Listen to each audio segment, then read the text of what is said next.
Hi everyone, welcome to a new nesting meeting. The theme we are going to expand on today is the education of one. So what is it? The education of one, perhaps in the future there is a better word to represent this, refers to an approach to learning that centers on the unique, irreducible, indivisible, irreducible singularity of each human being.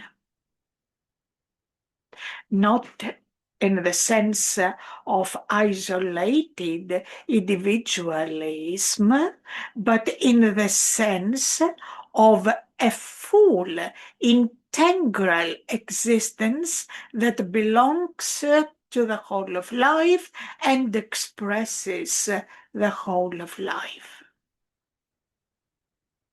It is the education of a being who is undivided, cannot be reduced to categories like gender, role, performance, productivity, nationality, age, an education not designed for the one, but with the one, perhaps even by the one.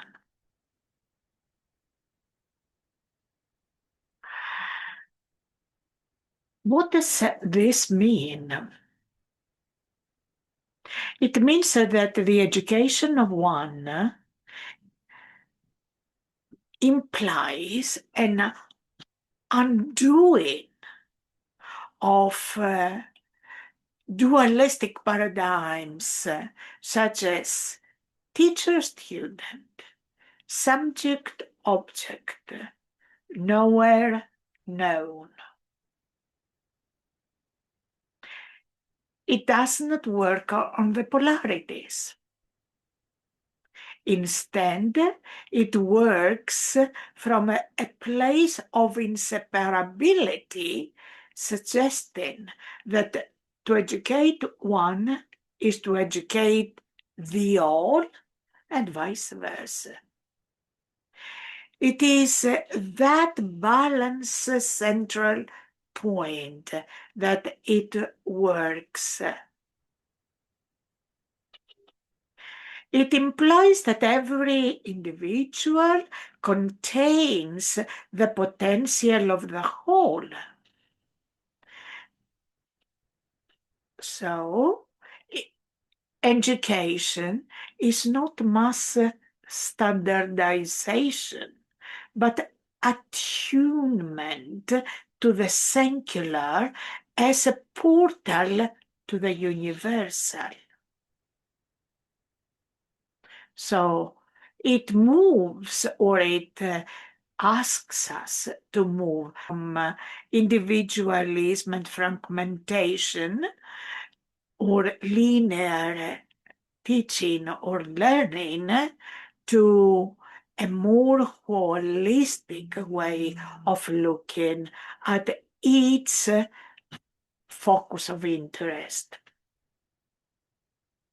And it is based on autopoiesis, autopoiesis, poiesis to have. The individual is seen not as a tabula rasa to be filled and structured and manipulated and made into, but as a self-creating being. And in this way of thinking, education becomes an act of remembering, of becoming. It moves away from a mere accumulation of information, facts, and events.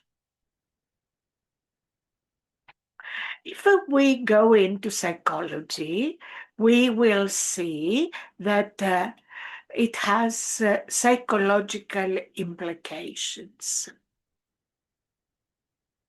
So far, we do not include consciously prenatal and preverbal life in education. The education of one starts before birth, starts in gestation, is there at conception, starts, best case scenario, before conception. Because it honors the continuum of consciousness, and so it shapes a pedagogy that listens to the early voice of the human being. It supports a journey of inner integration, guiding a person towards realizing the self and not just achieving in society.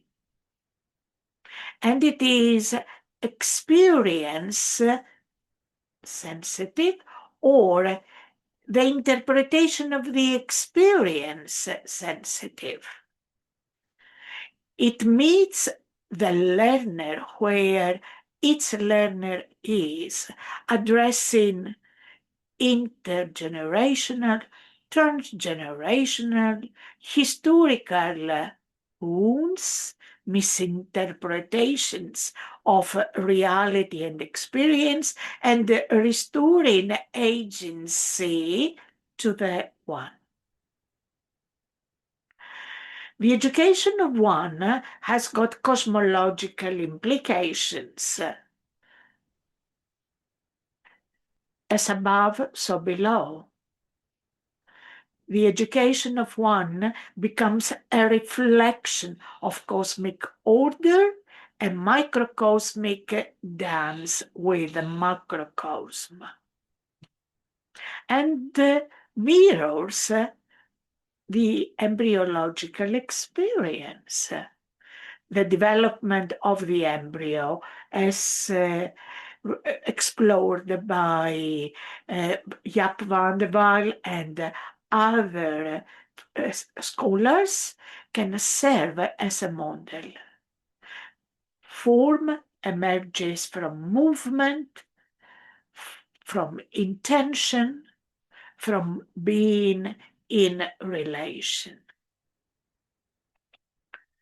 The education of one does not obey man-made rules, but the deep, often invisible laws of growth, coherence, emergence, and telechy. The education of one has got pedagogical implications. It is radical personalization. The learner is the curriculum. The educator becomes a witness, a midwife, a companion,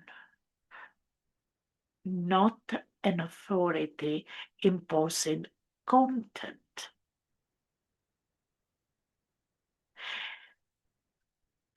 This pedagogy asks for depth, goes to the depths of the depths, so it may take time, and time is allowed. Reflection is honored. Pauses are meaningful. and growth is not linear. Education becomes an act of harmony, of encounter, not the transference of knowledge, but a shared unfolding.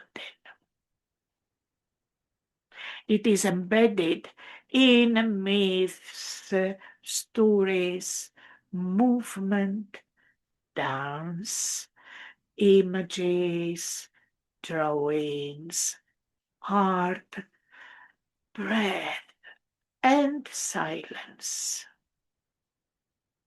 Thus, oral traditions and deep listening become central.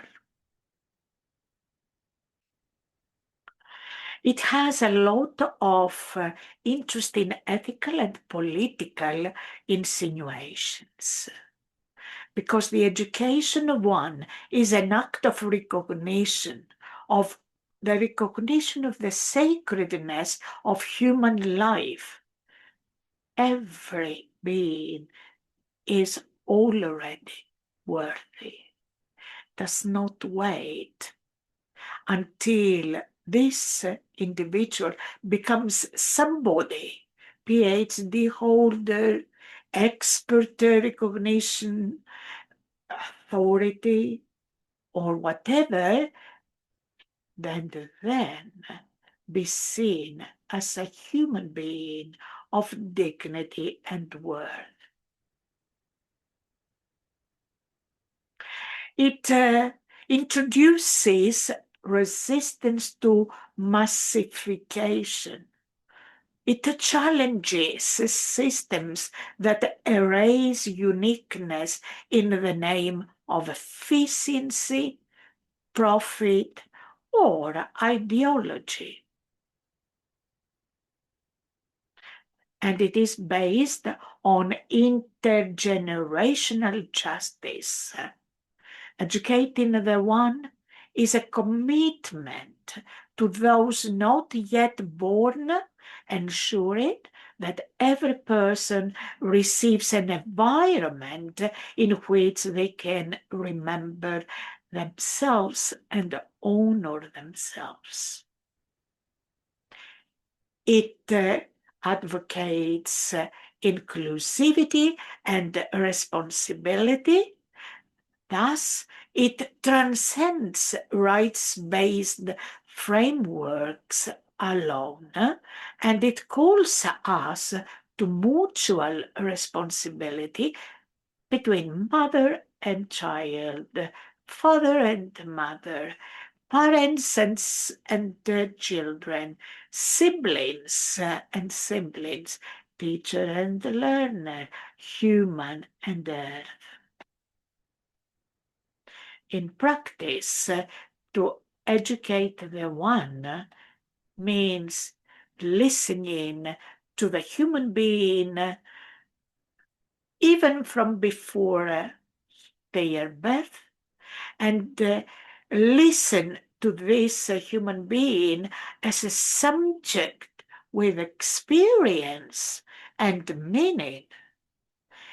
It also means designing learning experiences based on the child's own inner rhythms, and if later in life, on the human being's inner rhythms.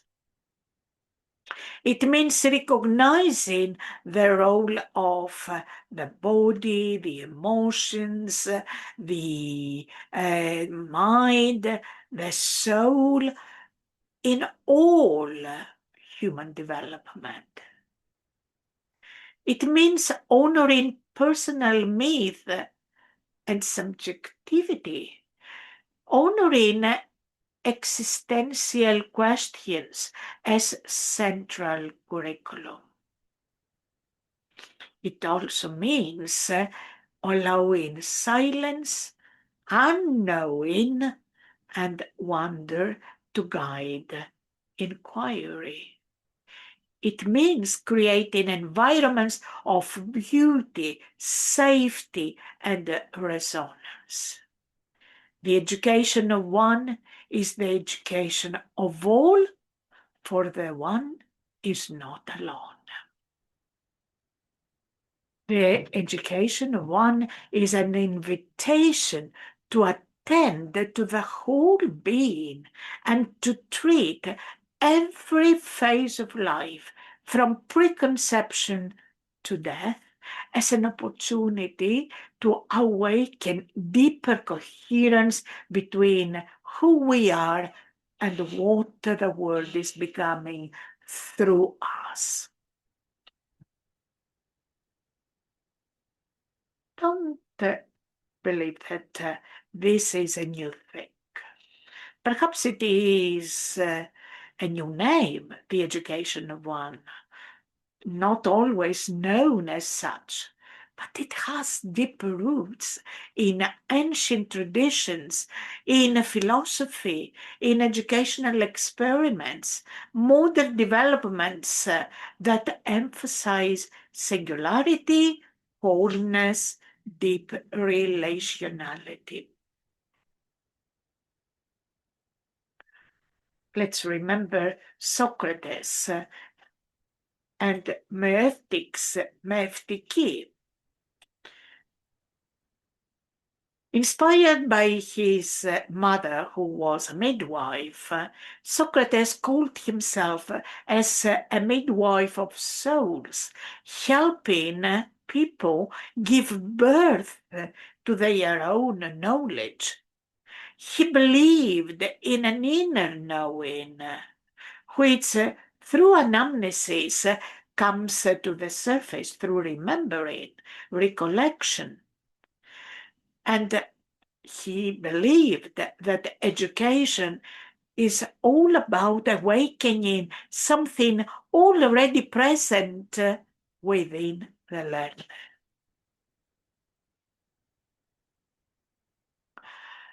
Like him, the education of one integrates Socratic method, because it isn't so much about transferring content, but drawing forth truth from within the individual. Birth, other experiences through life, life events, become metaphors, opportunities, and vehicles for self-becoming. The Neoplatonist Plotinus described the one as the absolute source, beyond being, beyond thought, and so the soul's purpose as a return to this origin. In his steps, the education of one is not acquisition, but homecoming. And the soul's unfolding is guided by its relation to this primary unity. It is the entelechy, the remembering of the innate inner purpose served by the individual in the Aristotelian philosophy. It is establishing or making an effort to establish the polis ideals of Plato on earth.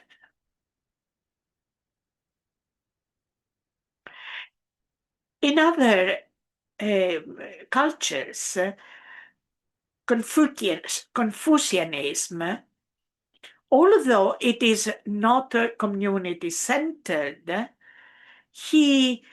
Confucius emphasized self-cultivation, integrity, and the moral development of the individual through lifelong learning, reflection, and relationship. In the education of one, the idea that transformation begins with one and from there shapes systems, family, society, the world, the universe is present. The Upanishads teach Tattvamasi, meaning the self, Atman, is not separate from the ultimate reality, Brahman. The education of one is not socialization, but recognition of self as sacred, whole, and already in contact with the universe. Across different religious paths such as Kabbalah, Christianity, Sufism, etc., we find the idea that the divine speaks uniquely to its human being. In a revelation, rather than external conformity, is the essence of learning. Eckhart spoke about the birth of God in the soul as the highest purpose, and Rumi said that don't seek without. The truth is inside you. While the Zohar says that every soul has a unique spark of the divine. The education of the one is the unfolding of this seed in its being through presence and inward turning. Rousseau's Emile is a foundational work in individualized education. Jean-Jacques Rousseau imagined education as a natural unfolding, providing protection to the child from artificial constraints and letting the child grow according to the child's inner logic, intelligence. Education is a partnership with nature and the self, not the imposition of culture on the human. And let's remember Montessori, whose methods center the prepared environment that allows the child's inner teacher to lead, believing in respecting the unique rhythm and path of every child. The education of one has got this deep respect for the unfolding of each human being. It is a process of liberation from within. Moving to Rudolf Steiner, founder of Waldorf's school education, Steiner saw human development as threefold: body, soul, and spirit, and emphasized education as the awakening of the spiritual individuality. He recognized the human being as a cosmic being, incarnating through developmental stages and pedagogy attuned to these individual rhythms. Then Carl Jung and his idea of individuation, which is central in his theories. He sees individuation as a lifelong process of becoming who you truly are, integrating shadow and light, personal and archetypal, moving away from the polarities, coming closer together to the integrative middle. The education of one introduces and supports this movement towards wholeness, away from adaptation alone. And then Krishnamurti rejected traditional schooling and emphasized self-inquiry, saying truth is a pathless land. And his schools aimed to help children discover their own essence beyond fear and conformity. The education of one empowers true learning, beginning when we observe without judgment, but with discernment, with clarity, and attending to the totality of being. Quantum physicist and philosopher David Bohm introduced the idea of the implicate order where every part contains the whole. And he spoke of dialogue as meaning flowing through the one and the many. In education, this means each person carries the total field, and listening becomes the core pedagogy. We have, all of us have heard about James Hillman's acorn theory, proposing that each person is born with a unique pattern, demon, and education should listen to the calling, not imposing roles. And the education of one is an effort to support the seeds unfolding into its destiny, facilitating the acorn becoming an oak tree. Jaap van der Wal sees the embryo not as passive tissue, but a self-creating being expressing intention and intelligence right from the beginning. Recognizing the pre-existing wholeness of the human being and supporting the expression and relational field is within the intentions and the principles of the education of the one.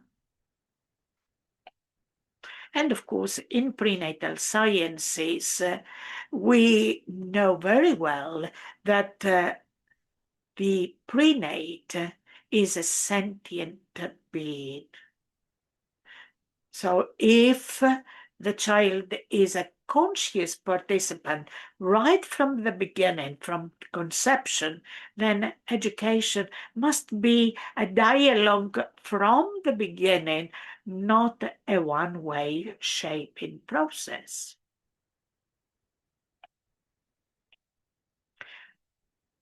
The lineage is rich, but what is missing or what is emergent? These traditions often sit apart. In a fragmented world, this does not create any big surprise. They are not woven into a single praxis or worldview? This remains to be seen. A lot of progressive educators so far, but they often start at age 3 or later.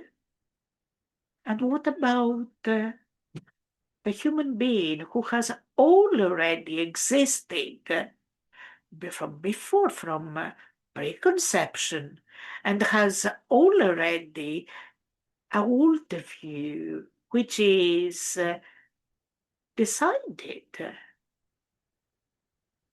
This remains to be integrated. And unfortunately, in modernity, we have lost the connection with the laws of the universe. We have been so much focused on achievement and productivity and efficiency and all of these matter-based principles that we have lost sight of the structure that is present there, the creative forces that are present connecting everything. This must return.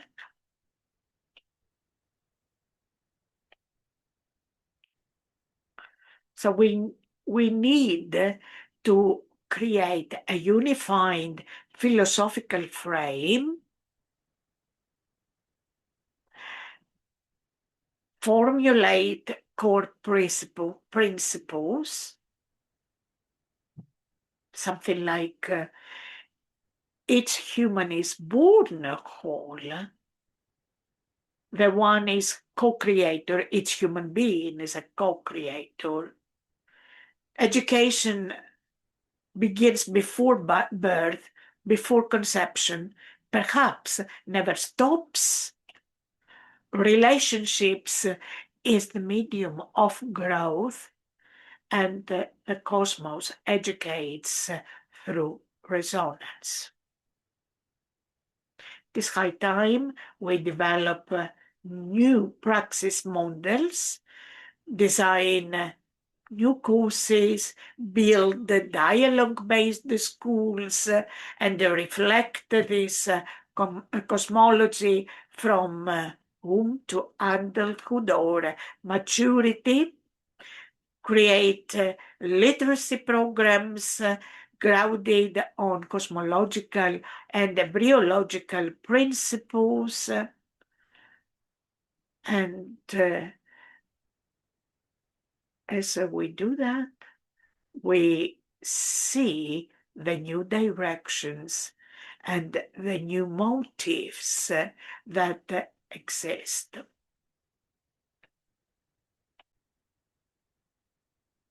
You may say, why has the education of one not succeeded yet?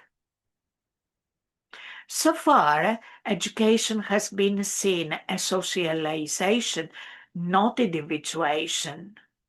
From Plato's Republic to the industrial era, education has mostly served to shape citizens, workers, obedient believers, not free human beings.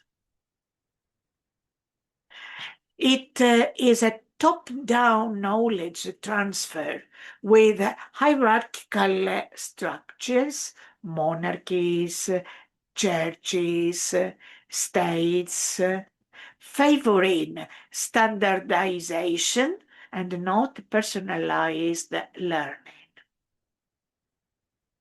And systems feared what can't be controlled. The inner authority of the individual can't be controlled. So let no man learn to think for themselves. That was the main message which led to power structures and control mechanisms to stop these fears. There were also philosophical misinterpretations, misreading unity as uniformity. One was often misunderstood as sameness rather than wholeness in diversity. So unity became homogenization.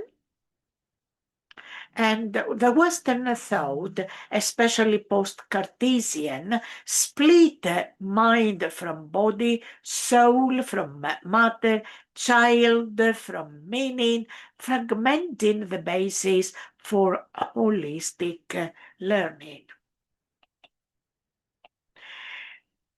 In the economic and industrial pressures of the modernity, the standardization was equal to efficiency. So mass education was modeled on factories, age-graded, outcome-based, mechanized, and they used, or education used, testing and measurability, the invisible inner processes of becoming the core of the education of one do not fit easily into metrics, rankings, or policy goals.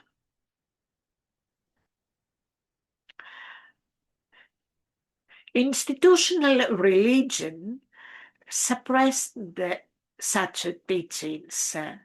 Those who spoke of the inner spark or the divine within were often marginalized. For example, Eckhart, Gnostics, Sufis under Orthodoxy, and the wisdom of one often stayed in closed circles, in specific schools, or in poetic expressions, but not embedded in civic pedagogy.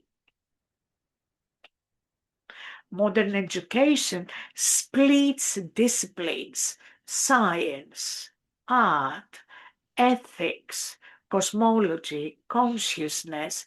All these are not taught as one story.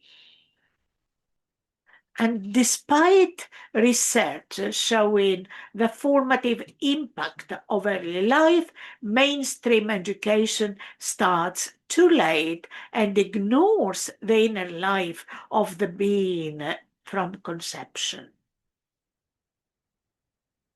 We need to heal this fragmentation in modern disciplines.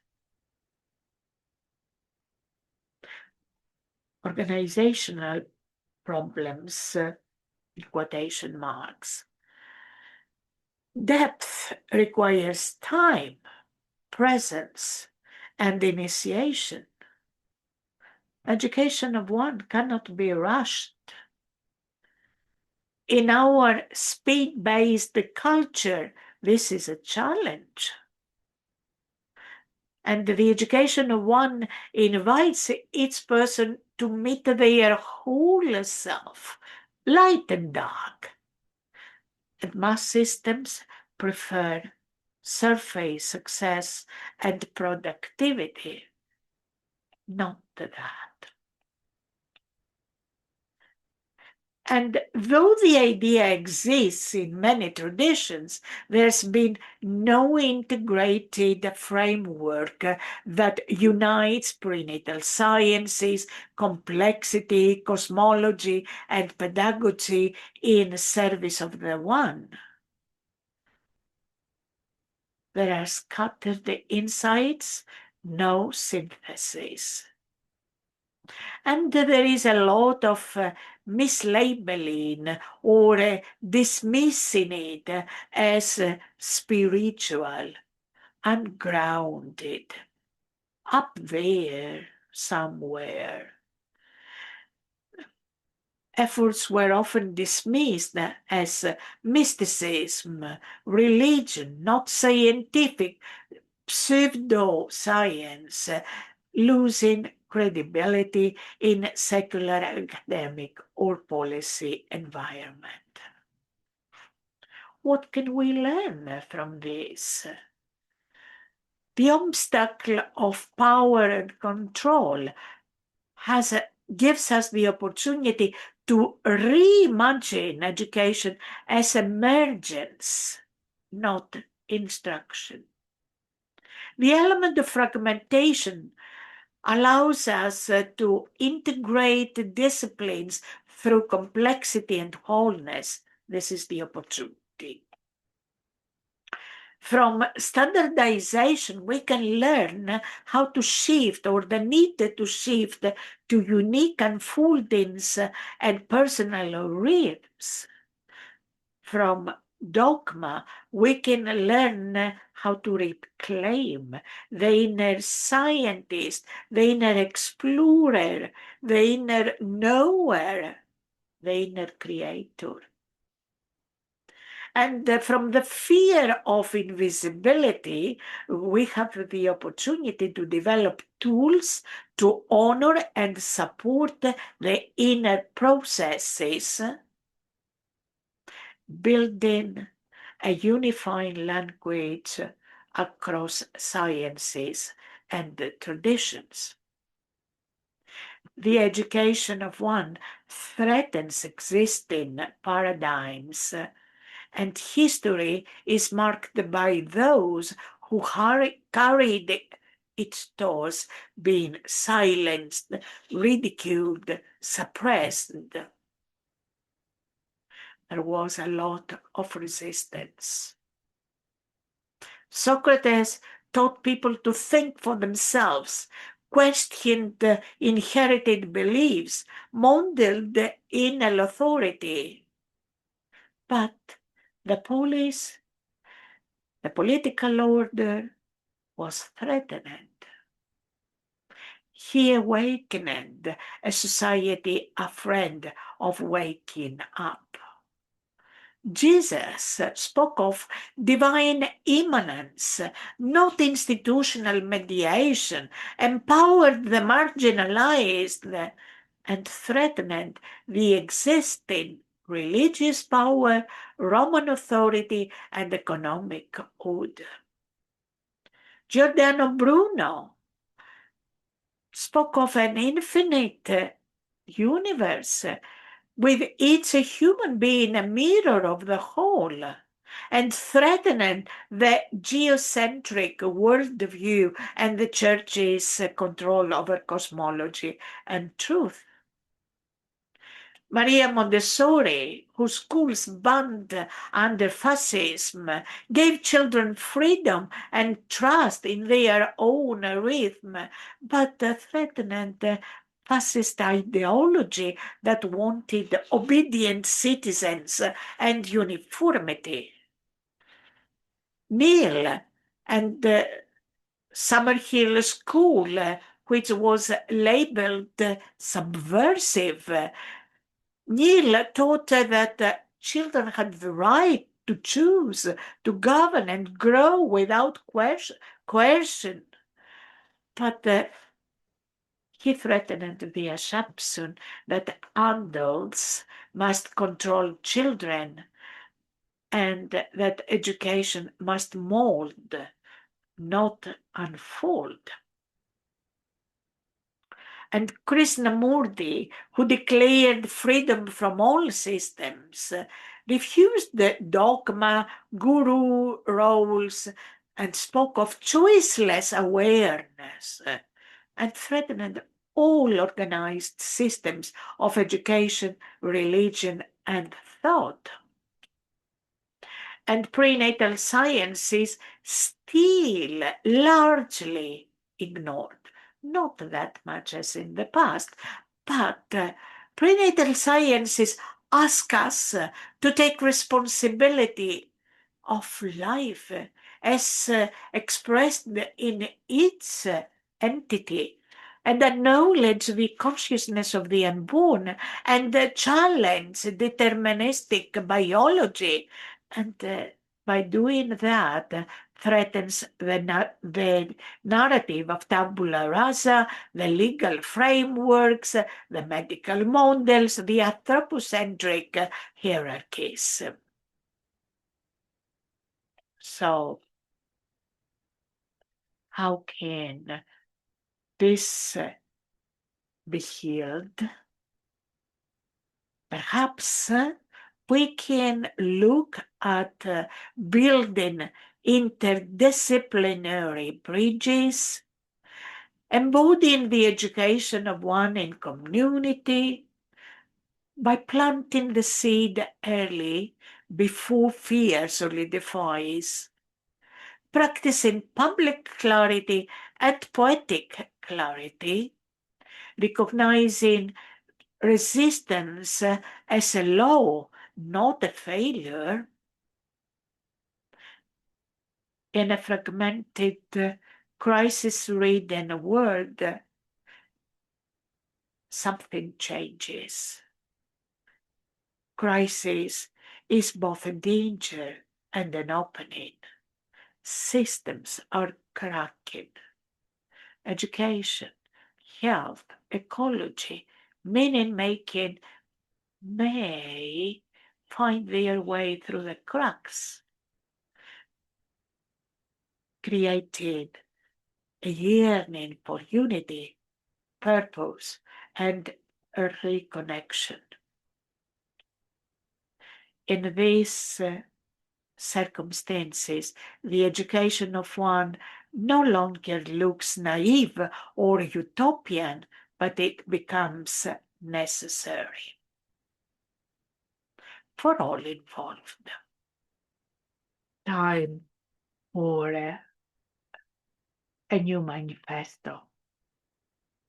In a world fragmented by specialization, over-certification, and the illusion of expert control, we, the professionals who train the trainers so far, recognize the urgent need for an education rooted not in conformity, but in coherence, not in repetition, but in a resonance, not in dominance, but in deep listening. We call it the education of one. It's not a method, it is a remembrance. It doesn't teach about the child or the human being or consciousness. It meets them. And in doing so, it asks us, educators of educators, trainers of therapists, leaders of learning, to cross a threshold ourselves.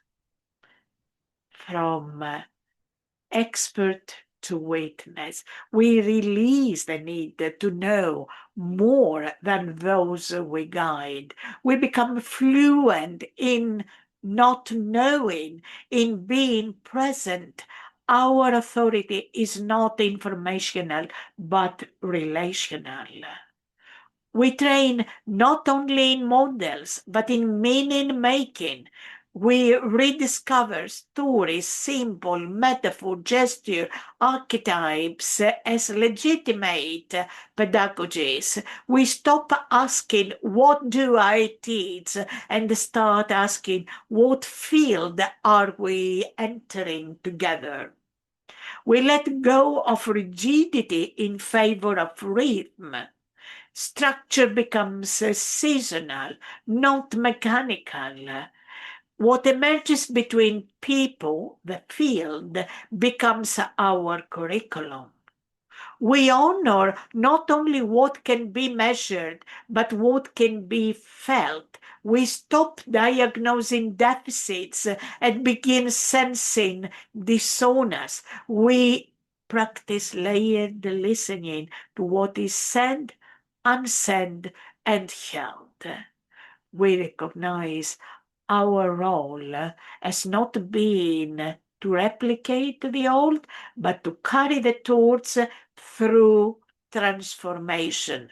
We do not defend the institution. We inhabit it and redream it. We become ancestors to futures we may not live to see.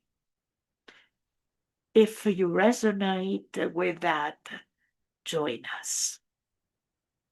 Thank you.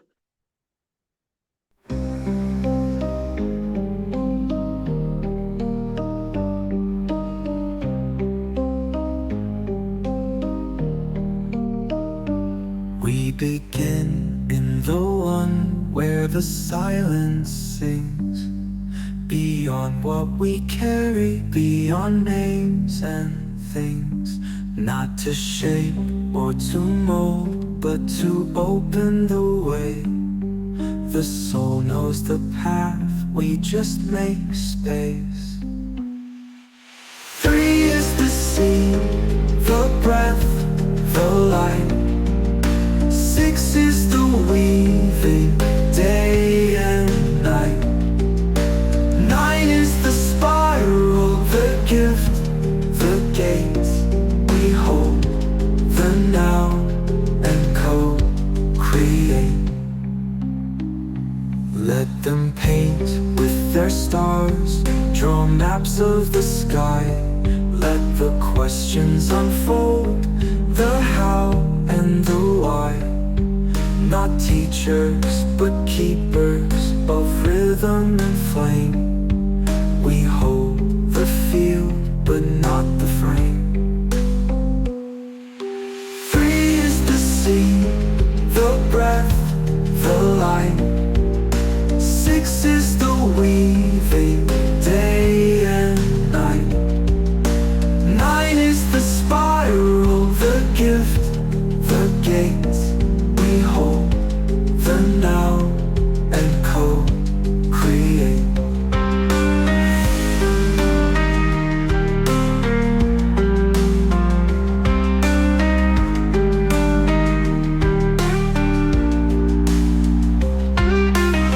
And when the time comes, so let the song fly. We bless what has been, no need to try. Completion is flow, not the end of the stream. The circle